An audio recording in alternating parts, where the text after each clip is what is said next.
வணக்கம். இன்றைய முக்கிய செய்திகள். புதுச்சேரி அறிவியல் தொழில்நுட்பம் மற்றும் சுற்றுச்சூழல் துறை பசுமை புதுவை என்ற இயக்கத்தை துவங்கியுள்ளது. இதன்படி ஒரு வீடு ஒரு மரம், நகர்ப்புற தோட்டங்கள், புனித தோப்புகளை மீட்டல், பசுமை பள்ளி, தொழில், அலுவலக வளாகம் என்ற திட்டங்களை செயல்படுத்தி வருகின்றது. இந்த திட்டத்தில் கீழ் மணல் குன்றுகளை பசுமையாக முடிவு செய்யப்பட்டுள்ளது. இதன்படி ஊரக வளர்ச்சித்துறை தொகுதி மேம்பாட்டு அலுவலகம் மூலம் 5000 மரக்கன்று நட உள்ளது. சின்னவீராப்பட்டினம் ஈடன் கடற்கரையில் 250 மரக்கன்றுகள் நடும் விழா இன்று நடைபெற்றது. இதில் சபாநாயகர் செல்வம், மாவட்ட ஆட்சியர் குலோத்துங்கன் ஆகியோர் மரக்கன்றுகளை நட்டு வைத்தனர். மணல் குன்றுகளை பாதுகாக்கும் முந்திரி, வேப்பம், தென்னை, பின்னை மரக்கன்றுகள் நடப்பட்டது.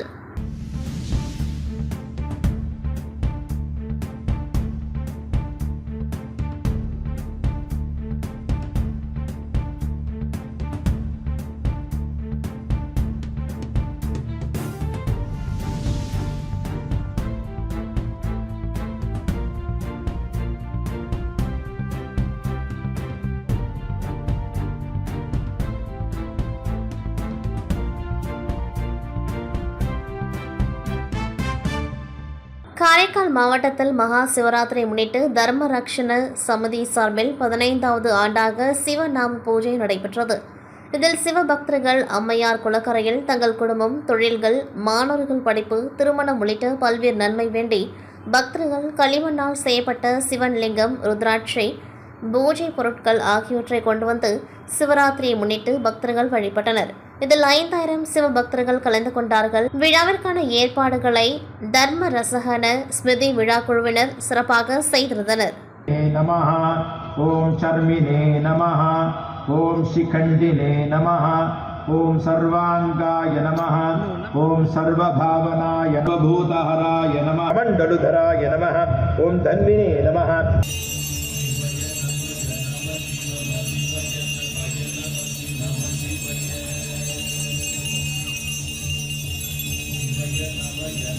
புதுச்சேரி புதுநகரில் அருள்மிகு ஸ்ரீ குரத்தி பரமேஸ்வரி அம்மன் ஆலயம் உள்ளது. இந்த ஆலயத்தில் 40ஆம் ஆண்டு மாசி மாத அமாவாசை பூஜை விமர்சையாக நடைபெற்றது. இதனையொட்டி காலை முதல் மகாயாக பூஜை நடைபெற்றது. தொடர்ந்து பால்குட ஊர்வலம் மற்றும் அபிஷேகம் நடைபெற்றது. கங்கையம்மன் குளக்கரையிலிருந்து 500க்கும் மேற்பட்ட பக்தர்கள் பால்குடம் எடுத்து ஊர்வலமாக புறப்பட்டு புதுநகரில் எழுந்தருளிருக்கும் ஸ்ரீ குரத்தி பரமேஸ்வரி அம்மன் கோவிலுக்கு வந்து தங்களின் நேர்த்திக்கடனை செலுத்தினர். பின்னர் சுவாமிக்கு பால் அபிஷேகம் செய்யப்பட்டு சுவாமிக்கு மகாதீப ஆராதனை காண்பிக்கப்பட்டது. இதில் புதுச்சேரி, விழுப்புரம், திண்டிவனம், கடலூர், சென்னை உள்ளிட்ட ஊர்களில் இருந்து திரளான பக்தர்கள் கலந்து கொண்டு தங்களது நேர்த்திக்கடனை செலுத்தி சுவாமி தரிசனம் செய்தனர். பின்னர் பூஜையில் கலந்து கொண்ட பக்தர்கள் அனைவருக்கும் பிரசாதம் வழங்கப்பட்டது. விழா ஏற்பாடுகளை ஜெயபாலன் என்கின்ற ஜெயமூர்த்தி, நாகலட்சுமி, சதீஷ் என்கின்ற முத்துகிருஷ்ணன், ஆறுமுகம், அருள் ஜோதி, சக்கரவர்த்தி மற்றும் ஊர் பொதுமக்கள் உள்ளிட்டோர் செய்திருந்தனர்.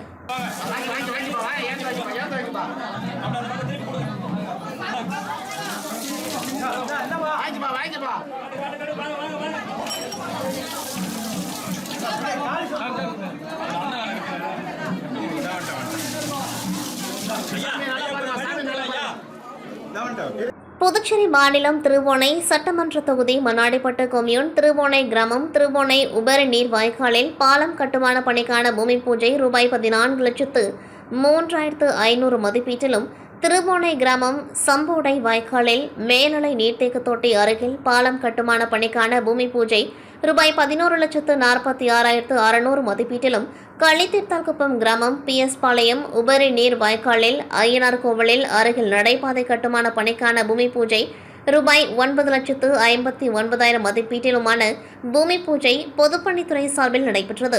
இந்நிகழ்ச்சிக்கான திருவோணை தொகுதியின் சட்டமன்ற உறுப்பினர் அங்காளன் கலந்து கொண்டு விழாவிற்கு தலைமை தாங்கி பல்வேறு பணிகளுக்கான பூமி பூஜையினை பூஜை செய்து துவக்கி வைத்தார். இந்நிகழ்ச்சியில் செயற்பொறியாளர் ராதாகிருஷ்ணன், உதவி பொறியாளர் செல்வராசு, இளநிலை பொறியாளர் பாலாஜி மற்றும் ஊர் பிரமுகர்கள், சட்டமன்ற உறுப்பினரின் ஆதரவாளர்கள் உட்பட ஏராளமானோர் கலந்து கொண்டார்கள்.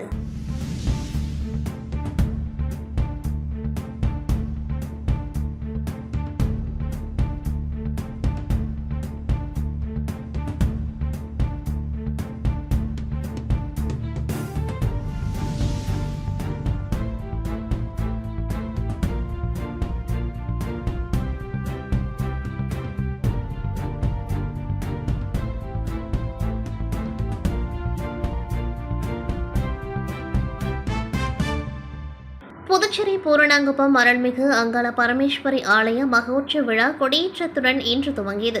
இதனையொட்டி அலங்கரிக்கப்பட்ட பூங்கரகம் ஊர்வலமாக எடுத்து செல்லப்பட்டது. அப்பொழுது கரகம் எடுத்து வந்தவருக்கு இந்த பகுதி மக்கள் பாத பூஜை செய்து வழிபட்டனர். தொடர்ந்து ஊர்வலமாக சென்ற பூங்கரகம் ஆலயத்தை வந்தடைந்தது. அங்கு அருள்மிகு அங்காள பரமேஸ்வரி அம்மனுக்கு பல்வேறு பூஜைகள் ஆராதனைகள் நடத்தப்பட்டு கொடிமரத்தில் கொடியேற்றப்பட்டது. இதனில் சபாநாயகர் செல்வம் உள்ளிட்ட ஏராளமான பக்தர்கள் கலந்து கொண்டு சுவாமி தரிசனம் செய்தனர்.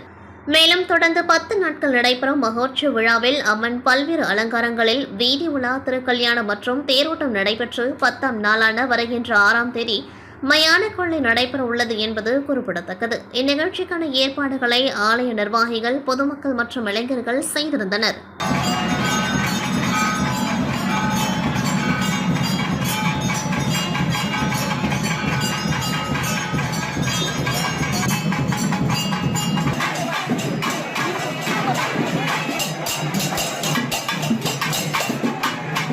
புதுவை மாநிலம் ஓசுடு சட்டமன்ற தொகுதிக்குட்பட்ட குருமாம்பட்டு பகுதியில் குடிநீர் நீர்த்தேக்க தொட்டி வளாகத்தில் பொதுப்பணித்துறையின் பொது சுகாதார கோட்டம் சார்பில் ரூபாய் 1,00,000 புதிய குடிநீர் சுத்திகரிப்பு நிலையம் துவக்க விழா ஆதி திராவிட நலத்துறை அமைச்சர் AK சாய்ஜி சரவணகுமார் தலைமையில் திறந்து வைக்கப்பட்டது.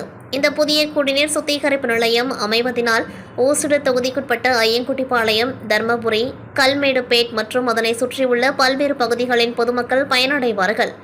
இந்த குடிநீர் சுத்திகரிப்பு நிலையத்தின் மூலம் சுத்திகரிக்கப்பட்ட குடிநீர் 20 லிட்டர் கொள்ளளவு கொண்ட கேன் ஒன்றிற்கு ரூபாய் 7 வீதம் பொதுமக்களுக்கு விநியோகிக்கப்படும். இந்த சுத்திகரிப்பு நிலையம் தினசரி 10,000 லிட்டர் சுத்திகரிக்கப்பட்ட குடிநீர் கொள்ளளவு உள்ள உற்பத்தி செய்யக்கூடியது. மேலும் அமைச்சர் சாய்ஜி சரவணகுமார் பிறந்தநாள் விழாவினை கொண்டாடும் விதமாக பாஜக பிரமுகர் சிவசங்கரி ஏற்பாட்டில் பொதுமக்களுக்கு இலவச சேலைகள் வழங்கப்பட்டது. தொடர்ந்து பொதுமக்களுக்கு குடிநீர் கேன் இலவசமாக விநியோகம் செய்யப்பட்டது. இதனை அமைச்சர் சாய்ஜி சரவணகுமார் பொதுமக்களுக்கு வழங்கினார். இந்நிகழ்ச்சியில் பொதுப்பணித்துறை செயற்பொறியாளர் உமாபதி, உதவி பொறியாளர் அன்பரசன், இளநிலை பொறியாளர் வெங்கடேசன், பாஜக ஒருங்கிணைப்பாளர் சாய் தியாகராஜன், தொகுதி தலைவர் முத்தாளு முரளி, முக்கிய பிரமுகர்கள், ஊர் பொதுமக்கள், கட்சி நிர்வாகிகள் உட்பட ஏராளமானோர் கலந்து கொண்டு விழாவினை சிறப்பித்தனர்.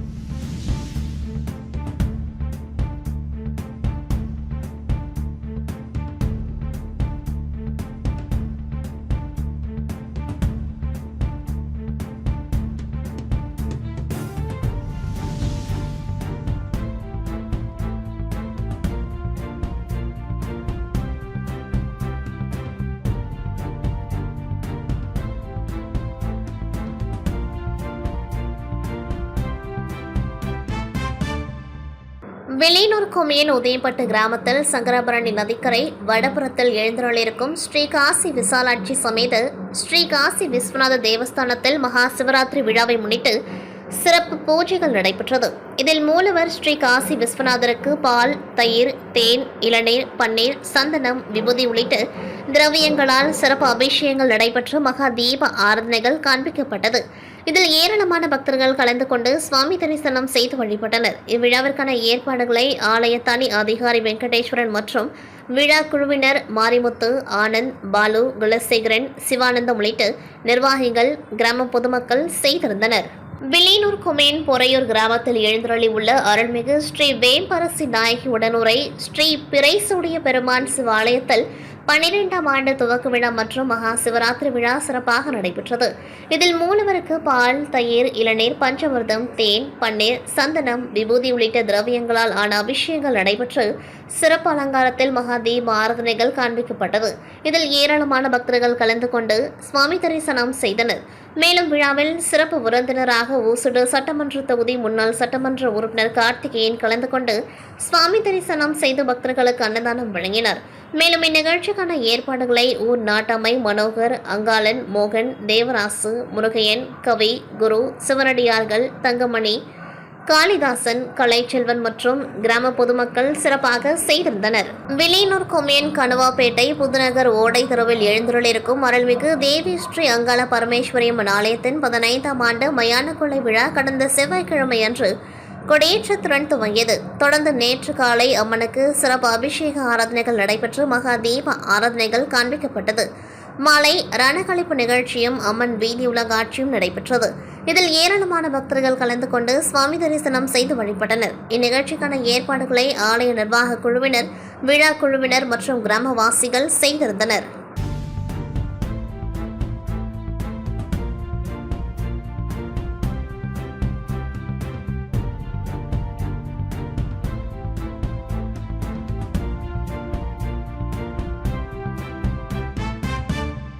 திருபுவனை தொகுதியில் மதகடிப்பட்டுப்பாளையம், திருபுவனைப்பாளையம், பெரியபேட் உள்ளிட்ட பல்வேறு பகுதிகளில் நெடு நாட்களாக உள்ள குடிநீர் பிரச்சினையை சரி செய்ய கோரி திருபுவனைப்பாளையம் பகுதியில் பல கோடி ரூபாய் மதிப்பீட்டில் கட்டப்பட்டு பாதியிலேயே நிறுத்தப்பட்ட நீர்த்தேக்க தொட்டி கட்டுமான பணியினை மீண்டும் துவக்கிட வேண்டும். மின்சார பற்றாக்குறையை போக்கும் வகையில் புதிய மின்மாற்றி அமைத்திட வேண்டும். மேம்படுத்தப்படாத சாலைகளை புதிய தார் சாலை மற்றும் சிமெண்ட் சாலை அமைத்து தர வேண்டும். அரசு பள்ளியின் சுற்றுச்சுவர் அமைத்து தர வேண்டும். சமுதாய நலக்கூடங்கள் என பல்வேறு செயல்திட்ட பணிகளை செய்திட கோரி முன்னாள் சட்டமன்ற உறுப்பினர் கோபிகாவிடம் பொதுமக்கள் கோரிக்கை மனு வழங்கினர். மேலும் இப்பணிகள் அனைத்தையும் திருபுவனை தொகுதி சட்டமன்ற உறுப்பினர் இப்பணிகளை செய்திட முன்வரவில்லை எனவும் இதனால் தங்கள் மிகுந்த சிரமத்திற்கு உள்ளாகி வருகின்றோம் என்றும் வருத்தம் தெரிவித்தனர்.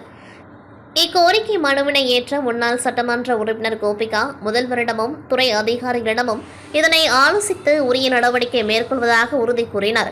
மேலும் இந்நிகழ்ச்சியின் பொழுது திருபுவனை தொகுதி என்ஆர் காங்கிரஸ் கட்சியின் தொகுதி தலைவர் ராஜா, பொதுச் செயலாளர் பாலு, துணைத் தலைவர் சக்திவேல், லட்சுமண பெருமாள், செயலாளர் பத்மநாபன் உள்ளிட்ட ஏராளமான கட்சி நிர்வாகிகள் பலர் கலந்து கொண்டார்கள். கடலூர் மாவட்டம் பன்ருட்டி அடுத்த திருவதிகை வீரட்டானேஸ்வரர் திருக்கோவில் மிகவும் பிரசித்தி பெற்ற கோவிலாகும். இக்கோவிலில் ஆண்டுதோறும் மாசி மாத மகா சிவராத்திரி முன்னிட்டு விடிய விடிய சிறப்பு வழிபாடு நடைபெறுவது வழக்கம். அதுபோல இந்த ஆண்டு மகா சிவராத்திரி வெகு விமர்சையாக நடைபெற்றது. மகா சிவராத்திரி முன்னிட்டு மூலவர், அம்பாள், லிங்கோத்பவர் உள்ளிட்ட சிவலிங்கங்களுக்கு 6 கால பூஜை மற்றும் ஆராதனை நடைபெற்றது. இதில் சரக்கொன்றை நாதர் சிவலிங்கத்திற்கு 1008 புண்ணிய தீர்த்தங்களால் தொழிலதிபர் SV ஜுவல்லரி உரிமையாளர் SV அருள் குடும்பத்தோடு அபிஷேகம் செய்து சுவாமி தரிசனம் செய்தனர். இக்கோவிலில் விடிய விடிய நாட்டியாஞ்சலி சொற்பொழிவு நடைபெற்றது. இதில் ஆயிரக்கணக்கான பக்தர்கள் சுவாமி தரிசனம் செய்தனர்.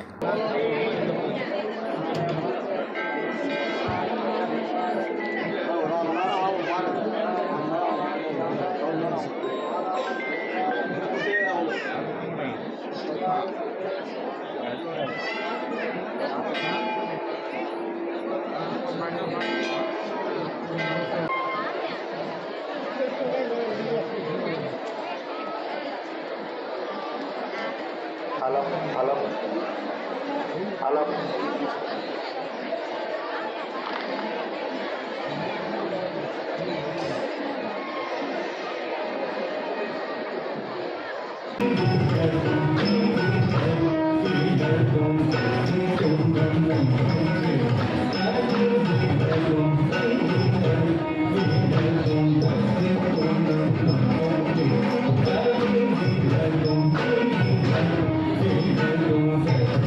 புதுச்சேரி வெளியூர் கொம்யூன் உதயப்பட்டு திருக்காஞ்சி சேத்திரம் என அழைக்கப்படும் ஸ்ரீ காசி விசாலாட்சி சமேத ஸ்ரீ காசி விஸ்வநாத தேவஸ்தானத்தில் மாசிமக பிரம்மோற்சவ விழாவை முன்னிட்டு இன்று காலை வாளையத்தில் பந்துக்கால் நடும் நிகழ்ச்சி நடைபெற்றது. முன்னதாக மூலவருக்கு சிறப்பு அபிஷேக ஆராதனைகள், பூஜைகள் செய்யப்பட்டு மகா தீப ஆராதனைகள் காண்பிக்கப்பட்டது. அதனைத் தொடர்ந்து ஆலய வாயிலில் சிறப்பு பூஜைகள் செய்து கால்நடை நிகழ்ச்சி நடைபெற்றது.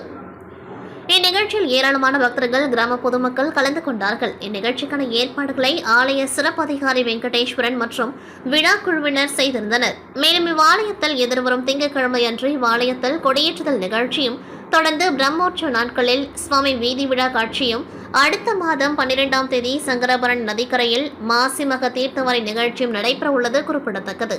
இத்துடன் செய்திகள் நிறைவடைகின்றது. நன்றி, வணக்கம்.